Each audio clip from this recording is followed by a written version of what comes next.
عمرك فكرت الفراعنة كانوا بيعملوا ايه في حياتهم؟ كانوا بيعيشوا ازاي؟ دول مش بس ملوك، دول كانوا اقوياء ومبدعين جدا. الفراعنة مش بس بنوا الاهرامات والمعابد، الفراعنة كانوا نموذج فريد من القوة والعجائب والتكنولوجيا، من تحنيط اجسامهم للابد حتى اللعنات الغامضة في مقابرهم وسرهم في بناء الاهرامات. عندك مثلا هرم خوفو في الجيزة، ده واحد من اعظم الالغاز الهندسية في التاريخ. العلماء لحد النهاردة مش متأكدين ازاي الفراعنة قدروا يبنوها بالدقة دي ومن غير أي معدات حديثة. ايه هو كتاب سر الموتى؟ أهلا بيكم، دي قناة سؤال في بالي، والقناة دي معمولة علشان تجاوب على أي سؤال بيخطر في بالكم. في سنة 1922 كان العالم على موعد مع اكتشاف أثري هيبقى في الذاكرة للأبد في صحراء مصر القديمة في وادي الملوك بالتحديد. كان في مغامر بريطاني اسمه هورد كارتر في مصر، وكان مصر على إنه يكشف واحدة من أعظم أسرار الفراعنة، وهو توت عنخ آمون. توت عنخ آمون اللي حكم مصر وهو عنده 9 سنين، كان واحد من الفراعنة الصغيرين في الأسرة. اتعرف بالملك الصبي لأنه مسك العرش وهو صغير، وحكمه كان مليان بالغموض والألغاز. فترة حكمه كانت قصيرة جدا، مليانة تحديات ومحاولات لإعادة النظام بعد فترة الفوضى الدينية والسياسية اللي عملها والده أخناتون. مات توت عنخ آمون وهو عنده 19 سنة، وساب وراه كتير من الأسئلة من غير إجابات. مات نتيجة حادثة، ولا كان ضحية لمرض قاتل، ولا ممكن يكون اتعرض للاغتيال؟ الألغاز دي لسه ما اتحلتش لحد النهاردة، لكن وفاة الملك الصغير كانت مصدمة لأسرته ولكل مصر. رجع هورد كارتر لوادي الملوك مليان حماس وأمل رغم سنين طويلة من البحث من غير فايدة. كان كل الناس فاكرين إن وادي الملوك اتفضى من كل كنوزه، لكن كارتر كان مؤمن إن في حاجة مميزة تحت الرمال المصرية. وكان كارتر بيؤمر العمال إنهم يحفروا بعمق لحد لما ظهرت أول درجات السلم اللي بتودي المقبرة مخيفة. كانت دي لحظة تاريخية مليانة بالتوتر والإثارة. بدأ كارتر وفريقه يحفروا بحذر لحد ما وصلوا لباب مقفول عليه أختام فرعونية ببطء وإضاءة مصابيح الزيت. فتح كارتر الباب وبص جوه المقبرة لأول مرة. كانت المقبرة مليانة كنوز ثمينة، تماثيل ذهب وأساس فاخر وعربية حربية وأسلحة. لكن أهم حاجة كانت في المقبرة هي تابوت توت عنخ آمون الذهبي اللي جثمانه الملكي كان راكب بسلام فيه من آلاف السنين. الاكتشاف ده كان نافذة على حياة الفراعنة الفخمة وتقاليدهم الدينية. لحد النهاردة الملك توت عنخ آمون بيفضل رمز للغموض والجاذبية، وكنوزه بقت واحدة من أهم المجموعات الأثرية في العالم. ملايين الناس بيزوروا متحف القاهرة عشان يشوفوا قناع الملك الذهبي وتفاصيل حياته وحكمه. مع اكتشاف المقبرة بدأت تطلع شائعات عن لعنة الفراعنة اللي بتقول إن أي حد يزعج راحة الملك الميت هيحصل له مصير مأساوي. وده زاد لما مات اللورد كارنار فورن اللي كان ممول الحملة بعد فترة قصيرة من فتح المقبرة. الفراعنة حكموا مصر حوالي 3000 سنة، كان متوسط العمر المتوقع للفرعون حوالي 30 سنة، وده منخفض بالنسبة لعمرنا الحالي. كان بسبب أغلبية الفراعنة كانوا بيعيشوا حياة مرفعة، الأكل والشرب، وده كان بيخليهم يزيدوا في الوزن، وده أدى لزيادة أمراض القلب وقلة النظافة وغيرها من المشاكل الصحية. وكانوا بيعرضوا نفسهم لمخاطر في ممارسة الرياضيات والعنف أو المشاركة في الحروب وقلة النظافة والزواج من الأقارب. الفراعنة كانوا بيعتقدوا بالحياة بعد الموت، ولذلك طوروا عملية التحنيط المعقدة للحفاظ على أجسادهم.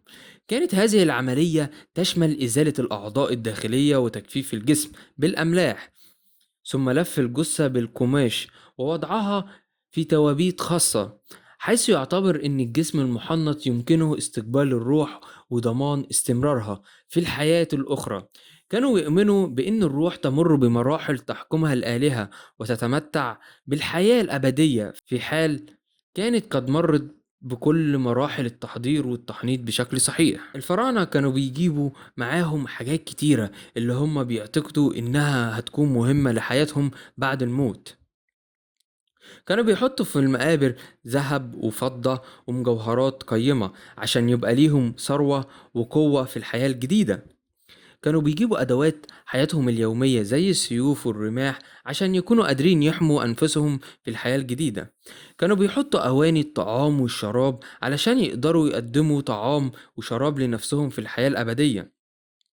كانوا بيعملوا تماثيل للآلهة ولأنفسهم عشان يساعدوا في التواصل مع الآلهة ويناموا.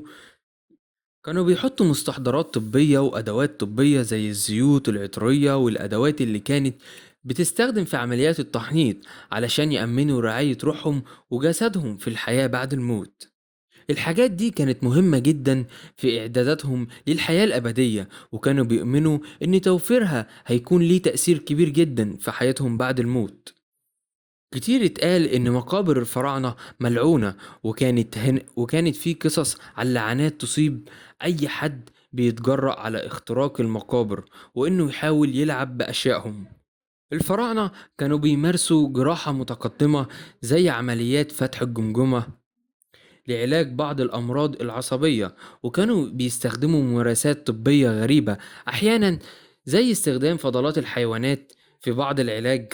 كان للفراعنة أعمال فنية رائعة تشمل التماثيل والنقوش الفنية اللي بتعكس عقائدهم الدينية واحترامهم للآلهة. كانت ليهم معابد تعبر عن مدى تعبدهم للآلهة ومعتقداتهم بالحياة بعد الموت. قدرة الفراعنة على بناء هياكل ضخمة زي الأهرامات بدقة هندسية متقنة بتثير الدهشة. لحد دلوقت كانوا بيستخدموا معرفتهم الفلكية في تحديد المواقع الزراعية. كان عند الفراعنة عادة الزواج بين أفراد العائلة الملكية، وده علشان يحافظوا على الضم النقي، وده بيؤدي إلى مشاكل صحية بسبب زواج القرايب.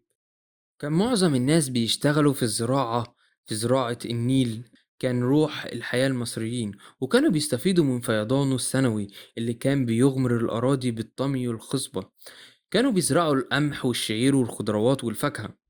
زي ما بنعتمد النهاردة على التكنولوجيا والماكينة في الزراعة، المصريين القدماء كانوا بيعتمدوا على أدوات بسيطة زي المحراث المصنوع من الخشب والحيوانات للمساعدة في الحقول. المطبخ المصري القديم كان بسيط لكنه مليان نكهات. كانوا بيعملوا الخبز من القمح وبيطبخوا البقوليات والخضروات واللحوم كانت غالية جدا، فكانوا بياكلوها في المناسبات الخاصة. النهاردة بنشوف إن الطهي جزء مهم في حياتنا. في مطاعم كتيرة بتقدم أكلات مصرية تقليدية زي الفول والطعمية اللي بترجع أصولها لآلاف السنين. المصريين القدماء كانوا بيحبوا الموسيقى والرقص. كان في فرق موسيقى كان في فرق موسيقية بتعزف في المناسبات الخاصة والمهرجانات. الآلات الموسيقية كانت تشمل العود والدف. الأطفال في مصر القديمة كانوا بيروحوا مدارس لتعليم الكتابة والحساب والدين. الكتابة الهيروغليفية كانت جزء مهم في التعليم. الدين كان جزء أساسي في حياة المصريين. كانوا بيزوروا المعابد بشكل منتظم لتقديم القرابين والصلاة للآلهة. كل مدينة كان ليها آلهتها الخاصة. الأسواق في مصر القديمة كانت مليانة بالحركة. كانوا بيبيعوا كل حاجة من الفخار والملابس والمجوهرات والمنتجات الزراعية.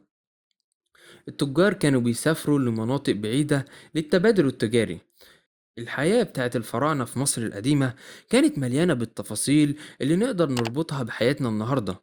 بالرغم من مرور آلاف السنين، في كتير من الأنشطة والتقاليد اللي لسه بنمارسها بنفس الشكل أو بشكل مشابه. ده بيدينا إحساس بالاتصال مع أجدادنا وفهم أعمق للحضارة القديمة. دي قناة سؤال في بالي، والقناة دي معمولة علشان تجاوب على أي سؤال بيخطر في بالكم.